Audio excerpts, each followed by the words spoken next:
Dalam melaksanakan perintah Allah untuk menyiarkan ajaran Islam, Nabi Muhammad dibantu oleh para sahabatnya. Para sahabat tersebut setia mendampingi Rasulullah, bahkan menyiarkan ajaran Islam setelah Rasulullah wafat. Salah satu sahabat Rasulullah bernama Ikrimah bin Abu Jahal.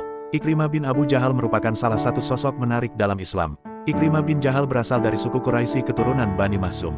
Ayahnya bernama Abu Al-Hakam bin Hisham atau Abu Jahal. Ikrimah dan ayahnya termasuk orang yang sangat memusuhi Islam dan kaum muslim.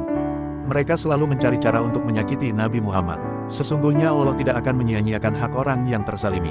Allah akan membalas orang yang berbuat zalim dengan pembalasan yang sangat pedih. Hal tersebut terbukti dalam Perang Badar. Allah membalas kekejaman dan kezaliman kaum musyrik Quraisy atas kaum muslim. Ketika mendengar banyak pemimpin Quraisy terbunuh, Ikrimah berusaha mencari ayahnya. Namun yang Ikrimah temukan yaitu jasad ayahnya tanpa kepala.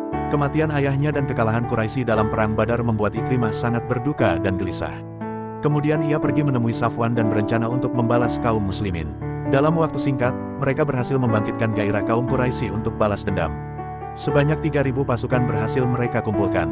Mereka bergerak ke Madinah dan berhenti di perbukitan Uhud. Peperangan pun berlangsung. Kaum muslimin saat itu menuju kepada kekalahan karena ketidakpatuhan pasukan pemanah terhadap perintah Rasulullah. Dari sebuah riwayat disebutkan bahwa Rasulullah memerintahkan untuk membunuh buronan kafir Quraisy di Makkah. Namun Ikrimah berhasil melarikan diri dan meninggalkan Makkah dengan kapalnya. Namun badai menerjang kapalnya. Ketika Allah menyelamatkannya dari badai tersebut, Ikrimah segera menemui Rasulullah dan mengucapkan syahadat. Ketika kaum muslimin berhasil menaklukkan Makkah, Ikrimah merasa takut dan menyadari segala dosanya. Setelah menyatakan masuk Islam dan berhijrah ke Madinah, beberapa sahabat masih tidak dapat melupakan kejahatan Abu Jahal. Sebab itulah, ketika melihat Ikrimah berjalan-jalan di Madinah, Ikrimah mendapatkan perlakuan yang buruk. Mereka mencela Ikrimah berulang kali. Sebab tak tahan dengan celaan tersebut, Ikrimah pun mengadukannya kepada Rasulullah. Kemudian Rasulullah menghiburnya dan berjanji untuk membujuk agar orang-orang tidak menyakitinya lagi.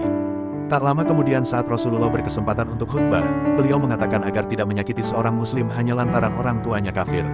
Setelah itu kaum muslimin mengakhiri celaan mereka terhadap Ikrimah. Ikrimah tumbuh menjadi muslim yang taat dan kukuh dalam keislamannya. Ia juga memiliki peranan penting dalam beberapa peristiwa. Pada masa Khalifah Abu Bakar As-Siddiq, Ikrimah diutus membawa pasukan menuju Yaman untuk memerangi orang-orang murtad. Ikrimah bertempur dengan gagah dan berani. Setelah berhasil menumpas kemurtadan di Yaman, ia berangkat menuju Syam untuk berjihad. Ikrimah bersama pasukan Khalid juga ikut serta memerangi pasukan Roma dalam Perang Yarmouk.